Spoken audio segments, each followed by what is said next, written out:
Essa semana está fazendo 2 anos que eu vim morar aqui em São Paulo e eu queria compartilhar um pouco da minha experiência com você. Talvez você já tenha se mudado muito, talvez você já tenha se mudado um pouco menos. Talvez você nunca tenha saído da sua própria cidade. Mas o ponto é que quando a gente sai da nossa zona de conforto, isso gera reações e sentimentos muito diferentes do que a gente costuma viver e às vezes nem sempre a gente tem capacidade de perspectiva suficiente para lidar com isso. Se você quer entender um pouco mais sobre como lidar com uma vivência fora da sua zona de conforto, por exemplo, fora da sua cidade natal, chegou o episódio certo. Eu sou Jorge Verlindo e este é Ler o Mundo, crescer e viver melhor pela leitura.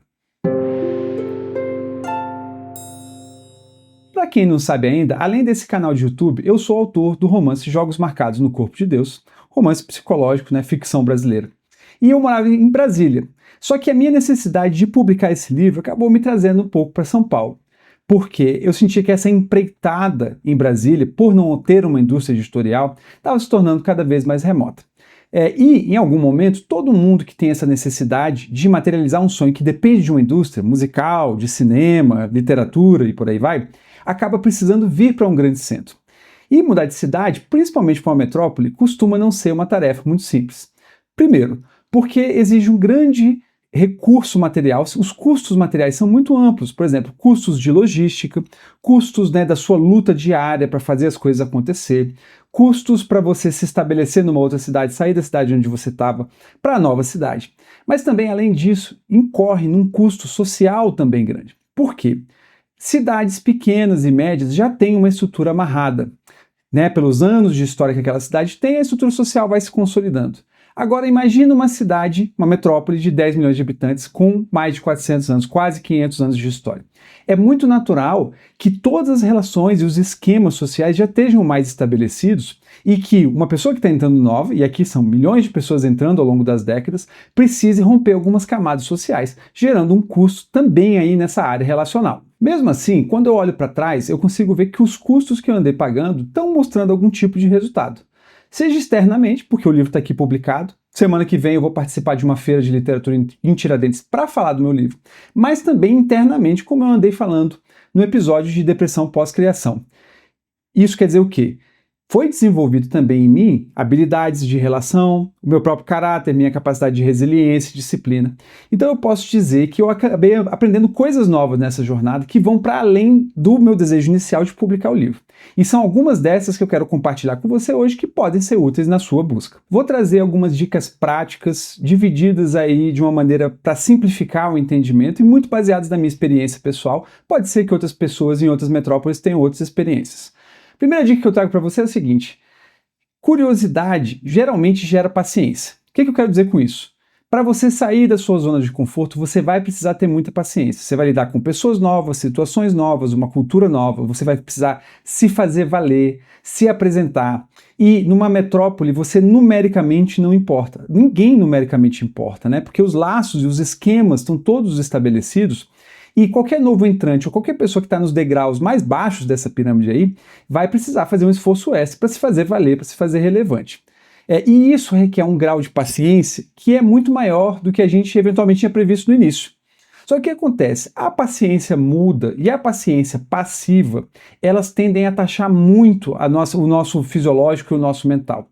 Por quê? Porque vai ser exigido uma carga de paciência ao longo do tempo. Essa carga não tem data para acabar. E ela vai disputar diretamente com a sua força de vontade.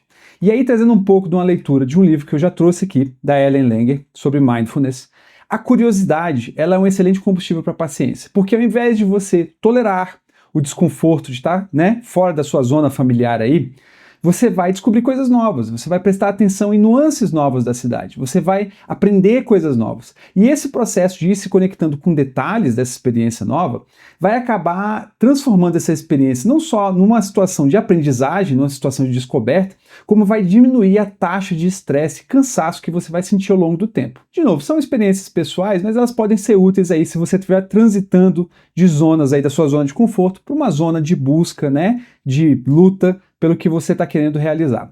Um outro ponto aí que eu acho relevante para a gente praticar quando a gente está fora da nossa zona de conforto geográfica é trabalhar esse nosso sentimento de forasteiro. Veja bem, eu já morei, historicamente aí em Montreal, em Lisboa, em Berlim e agora em São Paulo. Todas essas cidades eram cidades exógenas para mim, alienígenas, e eu era um ente estranho lá. E em todos esses lugares, quando você vai conversar com um imigrante, com um visitante, com alguém que não é nativo, você costuma escutar o seguinte: nossa, aqui é muito difícil fazer amigos. Ou então você costuma escutar assim: não, eles demoram muito, talvez décadas para ser seu amigo, mas aí é um amigo para sempre. O que tem em comum aí entre todas essas cidades? Os estrangeiros. E a minha tese é a seguinte: a gente faz amizades e cria vínculos em épocas diferentes de quando a gente se muda para outras cidades. Então, quando você vai para uma cidade nova, salvo se você estiver acompanhando seu pai e entrar no nível escolar ali, ou de faculdade, etc., você já vai chegar como um adulto formado, com um arranjo cultural diferente, um background diferente, no lugar onde aquelas pessoas todas, na melhor das hipóteses, já fizeram os amigos delas na infância, na adolescência e na época de faculdade. Então é muito natural que haja algum tipo de resistência. Digo até pela minha experiência própria. Por exemplo, no Canadá eu conheci uma pessoa lá que ela me falou assim: nossa, eu vejo o meu amigo a cada 6 meses, o meu melhor amigo. Veja bem, eu vejo o meu melhor amigo toda semana quando eu estou na minha cidade natal. Então isso já mostra como é que, né, esse indivíduo dentro daquela cultura lida com amizade, lida com vínculo. Então não tem como a gente esperar que a gente vai sair da nossa cidade natal, seja lá onde ela for, para uma outra cidade, e que a gente vai ser imediatamente aceito. Então, finalmente, o que eu quero dizer com esse sentimento, aprender a lidar com esse sentimento de forasteiro? Vai ser natural que você tenha que se expor um pouco mais, que você tenha que dar o primeiro passo para conhecer as pessoas, você tenha que ser mais proativo na hora de estabelecer um contato, você tenha que se comunicar de uma maneira mais clara para, né, manifestar os seus interesses, seus desejos, suas propostas. Porque se você ficar só na zona de conforto, como você estaria na sua cidade, você vai ter os mesmos resultados que você está tendo agora. Depois, um outro ponto que vale a pena a gente dar atenção aqui é que quando a gente está fora da nossa zona de conforto, a gente vai precisar de força de vontade e resiliência. E normalmente o que traz força de vontade e resiliência para esses cenários é propósito. Já trouxe um livro sobre o Viktor Frankl aqui que vale a pena você ver também. E um ponto aí é o seguinte: quando eu migrei para o Canadá, eu estava procurando melhores condições de trabalho. Daí, quando eu fui para Lisboa, eu estava procurando expandir o meu negócio. Agora eu vim para São Paulo e estou procurando expandir minha carreira literária. Cada um desses lugares tinha um norte. Esse norte, quando eu estou cansado, quando eu estou desestimulado, ele facilita com que eu continue retroalimentando com as minhas ações a minha vontade de continuar fazendo o que eu vim fazer aqui. Por quê? Porque ao longo do tempo a sua força de vontade vai caindo, seu cansaço vai aumentando, sua força de vontade vai caindo, você vai lidando mais e mais com obstáculos. Obviamente que você vai ter resultados positivos, vai formar amigos, alianças, colegas, pessoas que podem trabalhar junto com você, mas o fato é que ao longo do tempo você vai estar o tempo todo fora da sua zona de conforto. E sem um propósito específico, você pode perder o sentido do que você está fazendo lá. E propósito é uma palavra engraçada porque ela já teve no Hall da Fama, propósito já foi super importante. Hoje, ela foi um pouco cooptada por alguns discursos na internet que geram suspeita. Mas o ponto é que a palavra não tem culpa de nada, entendeu? E o propósito é seu, ele não é meu, Eu não estou aqui para te dizer qual é o seu propósito.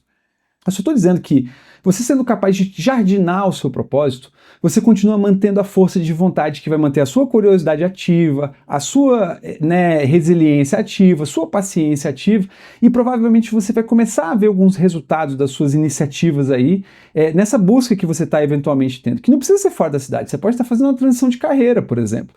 É o mesmo cenário, você está saindo de uma zona familiar para uma zona onde você vai precisar se fazer valer, não sendo conhecido ainda. Depois disso, eu acho que uma boa reflexão é aumentar a nossa capacidade de ler os efeitos dessas mudanças na nossa vida. Por quê? Como já é a terceira vez que eu migro, entre aspas, eu vou para algum outro lugar que é fora da minha zona de conforto, eu consigo ver alguns padrões na minha paciência, na minha tolerância, na minha capacidade de aceitar novas culturas, etc. No passado, muito mais agudo, muito mais agressivo, na resistência aí, e hoje com um pouco mais de generosidade e simpatia.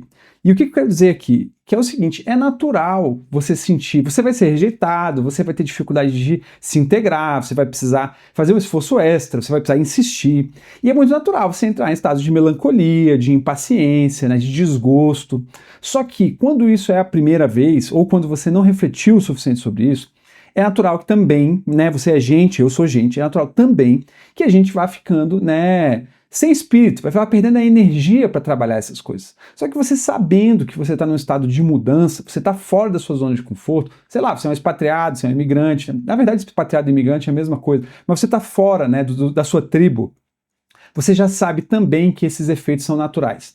E aí você sabendo que esses efeitos são naturais, você passa a ter mais simpatia por eles. Ao invés de você entrar em estados de extremo, por exemplo, assim, nossa, está na hora de ir embora daqui, eu não aguento mais isso. Não que você não possa desistir de alguma coisa. Desistir também, às vezes, é o melhor que você pode fazer. Mas ao invés de você entrar em estados de extremo, você começa a pensar assim, é natural, diante da minha busca, diante da minha mudança, né, da minha zona familiar para uma zona estranha, onde eu preciso desenvolver habilidades novas e me fazer valer, é natural que eu tenha um pouco de impaciência aqui. E isso vai gerar em você flexibilidade. E uma coisa interessante da flexibilidade aí, eu falo muito por experiência própria, né? Tô aqui com o meu livro publicado, né? Tô aí indo falar do meu livro numa feira. Quando você passa a desenvolver mais flexibilidade, a sua cabeça vê portas diferentes. Porque quando você está com muito rigor no que você quer, você está muito rígido na visão do que você espera como resultado, e isso vem de estresse, impaciência, sentimento de rejeição, etc, etc. Você acaba não vendo as portas se abrirem, você não acaba vendo chances em lugares que elas passam na sua frente, só que você está tão focado no que você esperava que fosse um resultado, que você não encontra nisso uma oportunidade. Então eu acho muito interessante aqui você ler essas mudanças com benevolência, com simpatia, seja elas quais forem, como eu mencionei anteriormente, para que essa flexibilidade te permita ver oportunidades novas. Por fim, um outro ponto interessante é o seguinte: as cidades por si só já são arranjos de ofertas no nível social, de cultura, de negócios, de oportunidades de relação, de serviços, etc. E imagina que uma metrópole, né, por exemplo, Rio, São Paulo, né, Nova York, Londres, Berlim, são arranjos anabolizados dessa oferta. Né? Por quê? Muitos anos de história, muito dinheiro rodando, muitos núcleos culturais diferentes, né? Muitas origens diferentes. Então é natural que a oferta seja muito grande. Falando da minha área, a oferta de museus, de exposições, de eventos literários, né? De debates, etc. Só que uma coisa que acontece é quando você se muda, quando você está ou fazendo alguma transição de carreira ou alguma transição geográfica, seja lá ela qual for, que você fique tão aferrado na execução prática, no mundo material, né, pagar as contas, resolver todas as necessidades que você tem ali no meio do caminho, que você não usa a cidade. E aí você passa a ser usado por ela. Por quê? Porque a cidade vai continuar te demandando, ela vai ter eventualmente um custo de vida alto, ela vai ter, né, as panelas dela, os núcleos. E você nessa batalha dupla, né, que é a batalha de você se fazer valer num núcleo que você está precisando e ao mesmo tempo subsistir, ela vai acabar sequestrando de você a sua capacidade de usar a cidade. E aqui eu acho que vale a pena ter atenção. Eu não estou dizendo que isso é fácil, eu não estou dizendo que todo mundo tem todos os recursos do mundo para viver saindo de um museu para uma vernissagem, não é isso. Mas o que eu estou dizendo é que é importante que você nutra os seus interesses. De novo, eles vão aumentar a sua força de vontade, seu propósito, você vai continuar com tesão de continuar conectando com aquela oportunidade, com aquela busca sua. Ao mesmo tempo, eles vão favorecer que você conheça pessoas novas, né, e você se apresente, as pessoas saibam que você é, aqui você veio, etc, etc. E vai eliminar a zona de conforto da inércia. O que eu quero dizer com isso? Você está há muito tempo no lugar, e se a sua vida é só levantar, trabalhar, voltar para casa cansado e, sei lá, ligar o Netflix, você vai acabar não entrando nessa inércia e não vivenciando coisas, experiências novas que a cidade podia te oferecer. Então eu acho que esse ponto também vale muito a pena você dar uma atenção aí. E aí, chegando ao fim, eu diria o seguinte, que esses elementos, né, a paciência, o propósito, você ser capaz de ler as suas mudanças, a curiosidade, né, e usar a cidade, todos esses elementos, eles trabalham juntos para você ser capaz de continuar buscando seu sonho. A gente não tem garantias de que a gente vai realizar o nosso sonho, mas a gente pode trabalhar muito para fazer essa busca acontecer da melhor maneira possível e honrar aquele objetivo que se tinha inicialmente e que fez você sair da sua zona de conforto. E você, o que você acha desse assunto? Tem a ver com a sua vida? Você já passou por isso? Deixa aqui nos comentários para mim, adoraria saber a sua experiência com relação a isso. E se por acaso você curtiu essa conversa, não esquece de deixar seu like e se inscrever no canal, porque esses gestos me ajudam a continuar ampliando a minha palavra. Ou manda ele para alguém que você acha que vai se beneficiar dessa conversa. E isso também é muito importante porque faz as minhas leituras de mundo chegar ao máximo de pessoas possível. Muito obrigado e nos vemos no próximo episódio.